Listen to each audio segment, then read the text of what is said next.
Hi, I'm Underbelly for DJ TechTools. Today, we're going to look into live looping inside of Ableton Live. Now, I'm going to show you a couple of techniques today that allow you to input some new and exciting performance aspects into a traditional DJ set.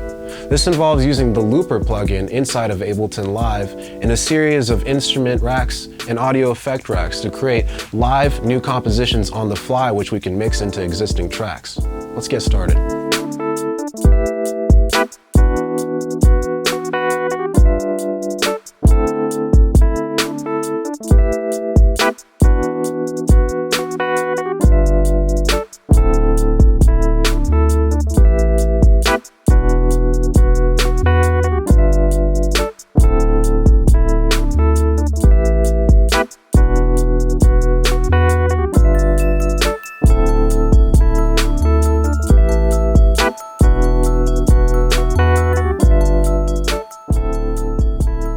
Alright, so if we look inside the live set, I have an instrument rack with 4 chains. We got drums, bass, comps or keys, and some leads, this nice plucky sound. Now obviously the instruments themselves can be changed to whatever you like, but I find that having 4 at the beginning is a good even starting point for our live looping journey. You'll also notice that I have a MIDI control knob mapped to the chain selector on top, which allows me to easily cycle between the instruments given that there are only one active at a given time. Now that we know how the instrument rack works, let's go inside our audio effect rack. You'll notice that at first glance it looks almost exactly the same as the instrument rack. Once again, we got 4 chains and the same knob controls the chain selector on top.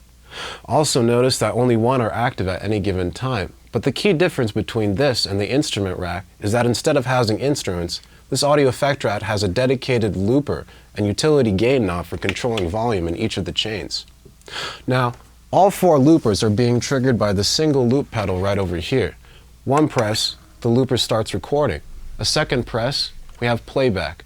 And a third press, we can start overdubbing on top of that playback. A quick double tap means that the loop stops completely. Now, you'll keep these techniques in mind as we start our first drum loop. I'm going to go ahead and play one of these clips over here. It's going to act as a sort of metronome for our first drum loop. Let's get started.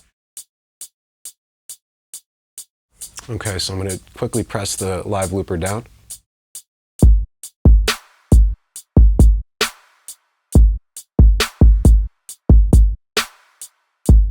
Okay, it's going to start looping onto itself, and now I'm going to overdub some nice trap hats.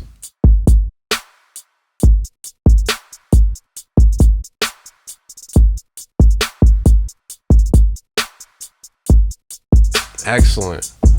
So if we look inside our looper, we have a nice solid 4-bar loop going, but before we start adding additional instruments, let's go ahead and go back to the loop pedal. Our handy dandy loop pedal actually triggers all 4 loopers at the same time. That means while we were recording our original drum loop, bass loop, comp loop, and lead loop were all going. But since there wasn't actually any audio input going into any of these, we've ended up with 3 empty 4-bar loops. Now, in order to get rid of these empty loops, I've assigned the bottom 4 black keys on my 88-key keyboard to erase these loops in case we don't need them anymore. So with that in mind, let's go ahead and use the drum loop we've already created and have a nice little loop composition and see where it takes us.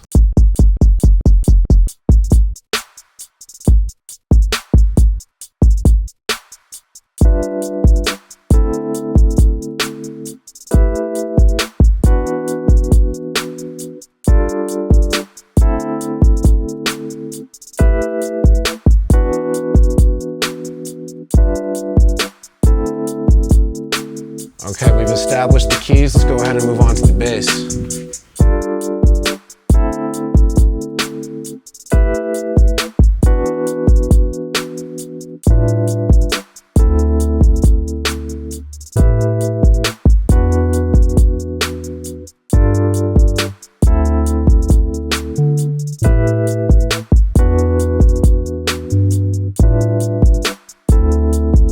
Okay, let's go ahead and add a single more layer.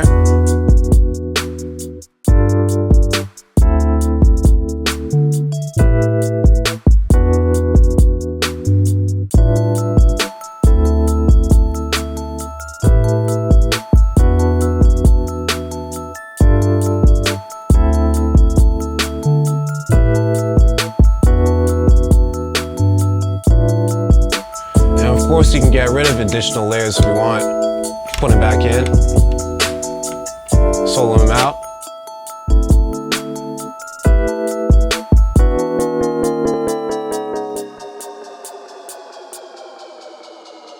Alright, and that's it for the basics of live looping. I'll be including a template set that you guys can download in the description of the video so you can try your own live looping inside of Ableton. If you have any more comments or questions regarding the techniques in this video, please leave them below in the comments section. I'm Underbelly. This is DJ TechTools, signing off.